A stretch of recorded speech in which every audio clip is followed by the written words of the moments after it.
各位地球村嘅村民，大家好，歡迎嚟到 Anneless Annis 安妮的地圖集。今集會同大家分享我哋喺哥本哈根機場嘅所見所聞，同埋喺機場附近嘅漫遊經歷，最後會帶大家去瑞典貓毛呢個城市。上一集講到我哋由香港飛到倫敦希斯路機場轉機，目的地係丹麥哥本哈根。喺倫敦時間上午4點50分，我哋就到達咗希斯路機場啦。一落機抌咗個口罩先，大家千祈唔好就咁留低呢個口罩喺架機度啊！其實留低呢個口罩喺個位度，或者塞喺個座位置物袋度，最後咪又係要清潔姐姐幫你執手尾。喂呀，拎落機自己抌啦！正所謂人人有火功德心，杜絕病毒的入侵。好句好句。喺希斯路機場四圍行下先，不過都冇時間慢慢 shopping 噶啦。過多幾個鐘，我哋就要轉機坐北歐航空去哥本哈根。呢架就係我哋要搭嘅飛機啦。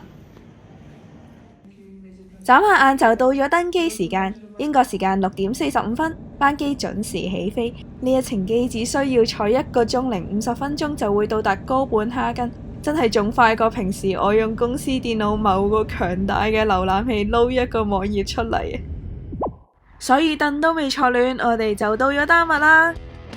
Dear Diary， 2020年2月27日，丹麥時間上午9點35分，我落咗機，大力咁呼吸哥本哈根嘅空氣，係藍罐曲奇嘅氣味啊！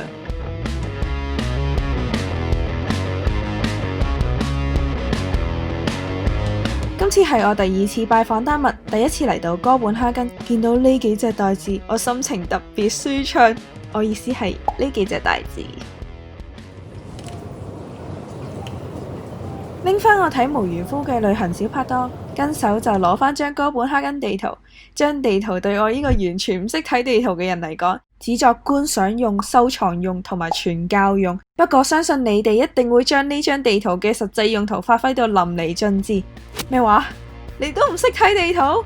咁都要記得攞返張旁身。一陣間你隔籬嗰位識睇地圖嘅朋友唔見咗佢張地圖，你就可以扮到好有貢獻，好威威咁俾你張地圖佢。又或者當你蕩失咗路，又唔好意思開口問路嘅時候，你就可以打開張地圖，用你最迷茫嘅眼神望住佢，咁樣好心嘅路人就會行埋嚟幫你。呢招好 work 㗎。嚟到哥本哈根，好想衝去新港運河度打返幾張卡，但係唔得，因為我哋買咗車飛，3個鐘之後會離開哥本哈根，坐巴士去瑞典一個叫貓毛嘅城市。我哋要喺度 hea 3個鐘，由於冇嘢做，所以就提早攞咗張哥本哈根卡，等3日後返到嚟可以用。呢張卡好有用，一卡在手，限時內超過86個景點免費入場，區域入邊火車、地鐵、市區巴士無限次免費任搭。之後我會拍段片詳細介紹如何購買同埋使用呢一張卡嘅。原本諗住攞卡會幫我哋消磨少少時間，點知勁快就攞完，咁唯有喺機場附近遊蕩下。我哋嚟到哥本哈根第一個隱世景點，呢棵冇乜樹葉嘅樹，睇下呢棵樹特立獨行，隨遇而安，不同流俗。只係望咗佢一眼，我嘅眼球就深深咁俾佢吸引住。完全冇嘢做嘅我哋，之後嗰1個鐘就瘋狂咁同呢棵樹影相。好彩影相嗰陣冇乜丹麥人行過，如果唔係佢哋可能會以為我哋未見過樹。我哋繼續拖住篋百無聊賴咁四處漫遊，其實淨係望住啲樓都已經可以感受到濃濃嘅異國風情色彩。時間都消耗得差唔多，返去揾下個車站先。個車站距離 Terminal 3大約5分鐘路程。係啦，我哋揾到我哋車站啦。馬爾默原來係讀貓毛，好似貓毛咯。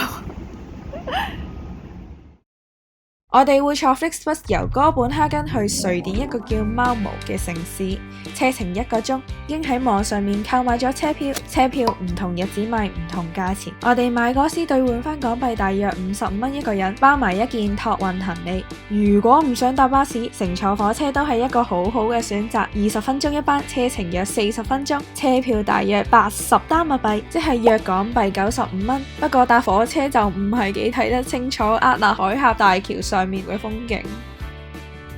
丹麥時間12點55分，巴士準時到達，俾個 QR code 司機掃一掃就上到車啦。出乎意料，架車上面冇乜乘客，我哋正式出發去貓毛啦。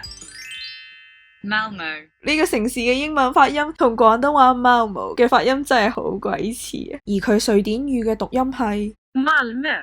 其實佢中文正確嘅譯名係馬爾默，係瑞典第3大城市。2020年大約有34萬人口。佢係北歐最古老嘅工業化城市之一，造船業曾經非常發達，但後來馬爾默嘅工業發展慢慢走向衰落，喺最近呢幾十年裏邊成功轉型，所以四周圍行下唔難發現一啲廢棄咗嘅工廠。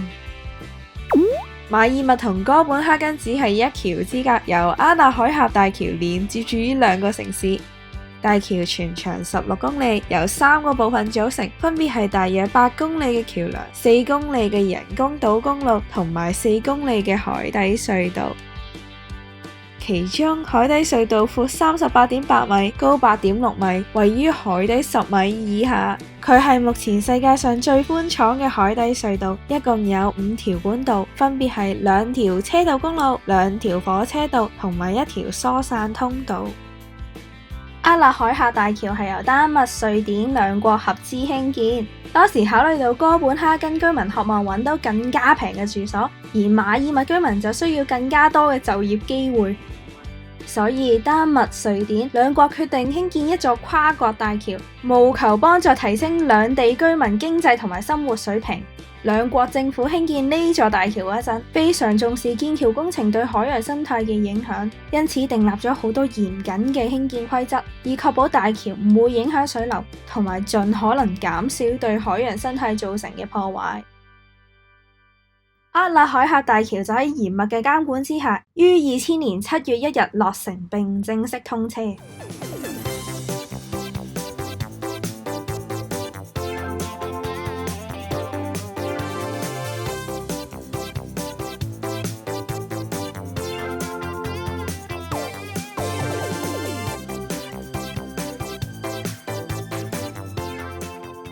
過完條橋冇耐，架車就停低咗。由於呢架係一架跨國巴士，所以都會停一停低喺個海關檢查站度，等海關上一上嚟幫你登記入境。咁當然本 passport 一定要隨時更新啦，千祈唔好咁傻豬豬將本嘢塞落去行李篋度。如果唔係就要全村人等你落去開篋，拎翻本 passport 出嚟，咁就 GG 啦。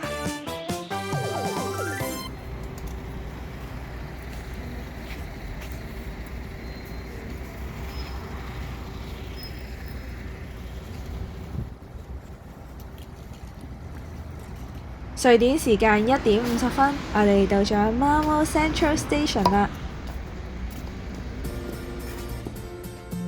總結一下，我哋由香港國際機場出發，搭咗13個鐘飛機去倫敦希斯路機場，再轉機搭咗2個鐘去哥本哈根，然後喺哥本哈根歇咗3個鐘，就坐1個鐘 Flixbus 經厄納海峽大橋去瑞典馬爾默。咁即係我哋喺24小時之內身處喺4個唔同國家城市，諗起都覺得好爽。真心多謝每位促進人類交通發展嘅人，包括萊特兄弟、馬車商人 George Shillibeer 同埋厄納海峽大橋咁多位建築師。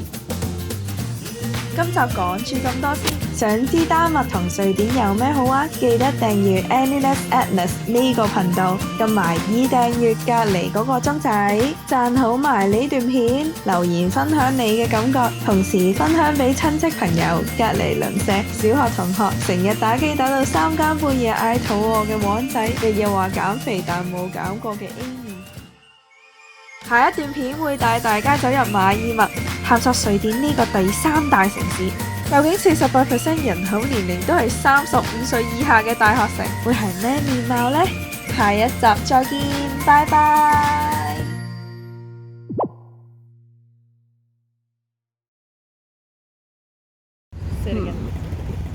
乜咩？貓咩？死都係影喎，你淨係影佢個嘴，就係影佢個嘴。冇嘴喺呢度。乜咩？貓咩？係咯，差唔多啊。貓咩？乜咩？再一次啊！你可唔可以 show 你個嘴啊？淨係個嘴啊？唔得。唉，算啦。